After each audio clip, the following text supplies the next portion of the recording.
Ya bismillahirrahmanirrahim.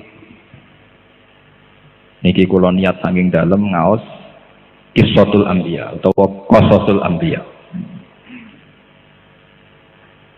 Kula wau beto burdah saking dalem. Dados ngeten nggih. Nabi niku dimulai Nabi Nuh niku nabi sing mursalun ilaihi. Dados Nabi Adam itu dalam terminologi ahli tafsir niku hanya nabi. Niku mawon kepeksa mergi dereng enten masyarakat. Awalu rasulin bu'itsa fil ardi niku hampir semua ulama meyakini Nabi Nuh. Nggih, sinten? Nabi Nuh. Sebab niku boten enten surat Nabi Adam sing wonten surat napa? Nuh. Setelah periode Nuh, niku generasi sakwise Nabi Nuh, niku pun boten disebut generasi Adam, ya, tapi generasi napa? Nuh. Gini sing disebut teng surat Isra, zurriyataman hamalna napa? Man. Jadi manusia itu mengalami dua generasi. Generasi pertama Adam, Qabil, Habil dan sebagainya. Terus ada generasi Idris. Tapi Idris itu tidak rasul, nabi mawon. Setelah generasi Nuh baru disebut ada problem-problem dakwah. Gini ku dilawan, dihujat dan sebagainya. Niku kemudian ketika orang-orang gak iman kalian Nabi Nuh dihabiskan total, sak donya kantun tiang 80. Niki disebut zurriyataman hamalna napa? Man. Dados tiang sing wonten sak mangke niku disebut wa ayatul lahum anna hamalna zurriyatahum fil fulkil masyhun. Dados generasi yang sak mangke niku boten generasi Bani Adam tapi min dzurriyyati sinten? Nuh. Niki jenengan penggalih. Nabi Nuh dakwahi kaume menurut ijma'i ulama karena binasil Quran niku fala bisabihim alfasanatin illa khamsina napa ama. Giniku dalam tempo 950 napa tahun. Kemudian Nabi Nuh ngambil langkah fatalistik. Gini ku piyambake maksudaken Rabbila tazar alal ardi minal kafirina napa dayar. Gusti kula dakwahi 150 tahun sakniki kula mutung pun tekno kabeh. Nggih. Karena entek semua niki tinggal 80 sing iman disebut zurriyataman hamalna napa? Man. Tapi kadang kita ini hanya mengenang mutunge Nabi Nuh. Tapi tidak mengenang beberapa metode yang dicoba Nabi Nuh.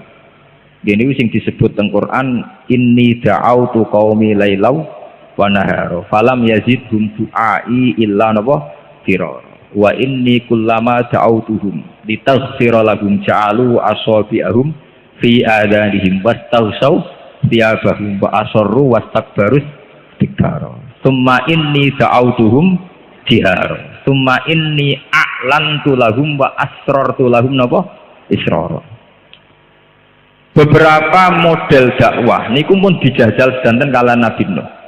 Model cara ngandani iklan nggih niku pidato terbuka, khutbah terbuka sampai israr nggih niku bisiki utawi omongan sing sifatnya privat. Bakda generasi Nuh pangeran nuruti musnah terus wonten generasi terus ngantos generasi Ibrahim dan sebagainya. Terus niki kula ngaji boten nami-lami tapi niki ben dadi laqad kana fi qasasihim ibratul liulil albab. Karena niki pun banyak internet, banyak masalah. Niki kula terangaken.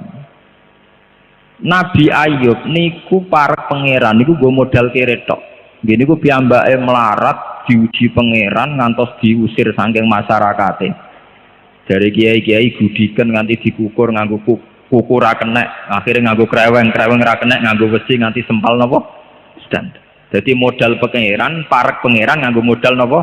Kere, modal fakir. Dan karena beliau ridho be Allah niku dadi pareke Nabi Ayub datang Allah Subhanahu wa taala. Nabi Sulaiman parek pangeran nganggo modal kekayaan dan kerajaan. Sampai sak mangke yang disengketakan Israel dan Palestina adalah bekas Zion Sulaiman. Kerajaan disebut tinggalannya Solomon. Gini maksudnya sinten Nabi Sulaiman. Sehingga kebesaran Baitul Maqdis yang sekarang itu adalah portofolio ketika dulu juga dibangun megah oleh sinten Nabi Sulaiman. Jika Nabi Sulaiman para pangeran nganggo modal dengan segala kebesaran, kemewahan dan kekayaan. Nabi Ibrahim para pangeran karena beliau sanggup mengajarkan al-hujjatul ilmiah, satu argumentasi ilmiah untuk pentingnya bahwa manusia pasti harus kembali pada Allah Subhanahu wa ta'ala. Disebut watil kahujjatuna atainaha Ibrahim ala qaum. Lah khusus Nabi Muhammad sallallahu alaihi wasallam niku kena khitab anit tabi millata Ibrahim napa Hanifah. Nggih niki rungokno tenan. Nak ngoten Nabi Muhammad boten ngarah disyariatno para pangeran nganggo modal tiring boten ngarah. Bahkan Nabi dawuh kadal fakru ayakuna napa kufron. Nak kefikiran teman-teman rawan dadi napa kafir. Karena tentu beberapa kristenisasi dan sebagainya yang dibidik atau jadi objek tentu umat Islam yang sangat napa fakir. Karena itu menjadi problem. Nggih fakir boten dosa wong takbir, tapi nu nak mbok nikmati nu dosa. Ning mergo kadal fakru ayakuna napa kufran, harus dilawan. Karena itu termasuk kategori a'udzubika minal bukhli, termasuk wal fakri wa ghalabatid dan sering utang, kakean utang termasuk al musta'ad minhu, sesuatu yang dihindari Rasulullah. A'udzubika minal jubni wal bukhli, termasuk wal fakri wa ghalabatid dan wa qahrir rijal. Mun iki rungokno tenan. Kenapa fakir menjadi masalah? Fakir itu nak ditompo secara baik itu baik, kayak konteks Nabi Ayub. Tapi menjadi ketika tidak baik, ketika kelihatan tidak baik, ini ngeten. Sampean duwe ibu wajib birrul walidain. Ibu sampean loro wayani rumah sakit gara-gara melarat. Karku ya tak go priksa tapi pimen aku mangane kang ilang. Pokoke fakir ketara ora ana gunane nak wonten musuh. Padahal dalam sunnatullah tentu musuh itu selalu banyak. Atau zaman Kanjeng Nabi ngadepi kelompok Romawi, kelompok kafirku Quraisy. Tentu dalam konteks melawan kekuatan besar, sahabat yang melarat-melarat kados Bilal, Ammar, Suhaib tidak akan jadi pahlawan. Tentu sejarah besar saat melawan kekuatan besar adalah Sayyidina Utsman, Abu Bakar. Karena sahabat yang fakir tentu dapat sakit memberi kontribusi. Andai kan fakir itu jadi syariat, tentu kasihan umat Islam, karena kalau ada musuh atau ada kewajiban yang butuh finansial, orang fakir akan menjadi problem. Niki rungokaken nggih. Tapi Islam tidak mungkin anti fakir, karena fakir itu takdir. Masalah ya besutur rizqa lima yasa napa? Waduh, nak ditutur kere semuanya ra iso sugih tenan. Sebab itu kewajibane wong kere niku sabar. Paham nggih? Tapi sabar sak mangke lu sabar pasif. Niki sampean ngaji tenan nggih. Sabar sak mangke sabar pasif.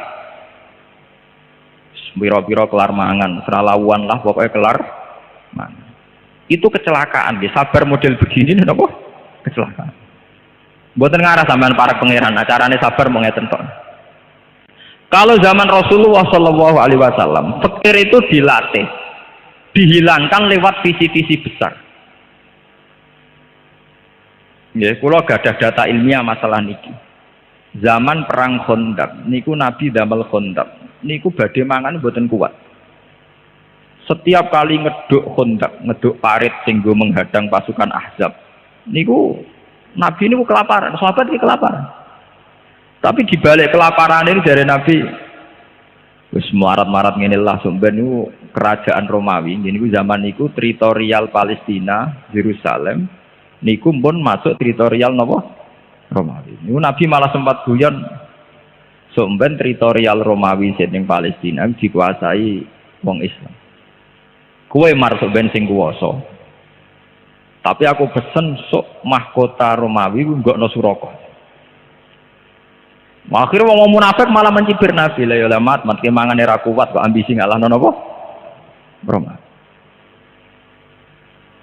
Apa yang terjadi? Akhirnya wonten ayat turun kulillahumma malikal mulki tu'til mulka man tasya wa tanzi'ul mulka mimman tasya wa tu'izzu man tasya wa tudhillu man tasya. Niki rumaken.